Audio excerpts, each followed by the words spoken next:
Welcome to Minnesota Sports Talk. I'm Josh Coan. I'm Carter Burquest. Today we're doing a little rapid reaction, a little rapid fire questions with the Minnesota Vikings during their bye week. It came a little early, but we're a quarter way through the season, so it's a decent time to evaluate the team. First question is, Blair Walsh, will he make it through this season? He's got to make it through the season. Spielman kind of came out and said, we back him, we're behind him, and I'm with him. I think you just let him work through his struggles. Clearly we lost last week by 3 points. He missed a field goal, very makeable field goal within that. It's really hard to watch him struggle like this. Kickers are kind of weird where they can fall apart like this every once in a while. It's a mental game. But he's young, and we're not winning the Super Bowl this year. Let's be honest, we're a year or two away from legitimate competition. So a Blair Walsh missing field goals isn't going to kill you in the long run. He's young enough, he's good enough that he might be able to figure it out. Give him this year. Next question, offensive line keeps the Vikings out of the playoffs this year. They were terrible, gave up 7 sacks against Denver. They have not been good. Too many injuries. They have not been good so far, but I do not think they keep us out of the playoffs. I think if we miss the playoffs, it's for a multitude of reasons, even though the offensive line would probably be the biggest one. But I think they start to figure it out when Sullivan comes back. We just made a trade for another guy. Who knows if he makes any impact. But no, I do not think they keep us out of the playoffs. No, I don't think they do either. Obviously, their struggles they're going to have to work through. Adrian Peterson is still able to run well, which his whole career has been not very good offensive lines. But I don't think it makes them out of the playoffs. You look at their 2 losses; they're not entirely unexpected.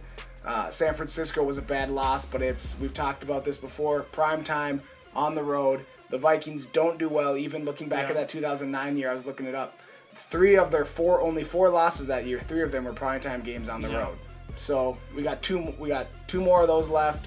At Arizona, at Green Bay, we're not going to win those games anyways. We could still win 11, 12 games. And Khalil's been playing really well. Just throw it out there. The next question, Adrian Peterson will win the rushing title. He's got the lead right now by about 5 going into the bye week.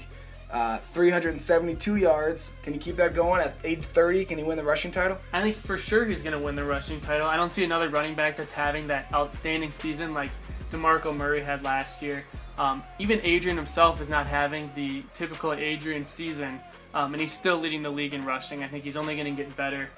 He had an absolutely horrendous week 1, only getting 30 yards. He's not going to do that again. Adrian Peterson's the GOAT. The rules don't apply to him. I don't care about turning 30. He still has to play the Bears twice, and he still has to play the Packers twice, who, let's be honest, he has destroyed the Packers. Their run defense isn't that good. Okay, next one. Teddy Bridgewater. Is he sophomore slumping? His numbers aren't as good as people maybe hoped they would be going into this year. No, he's not in a sophomore slump. Like I said, national media just kind of looks at the box score and goes, oh, it looks like he's taking a downturn. But if you look at his QBR, he's actually 10th in QBR right now, which is that total quarterback rating.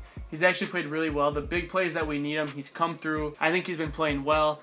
Kind of rode Adrian a little bit, but he really came out and played extremely well against the best defense in the league, and almost willed us to a win against Denver. Yeah, I mean, you look at the numbers, they're not going to blow you out of the water, but they're efficient. I think he'll be just fine. His numbers may never look that great this year, but for a sophomore, he's playing pretty well.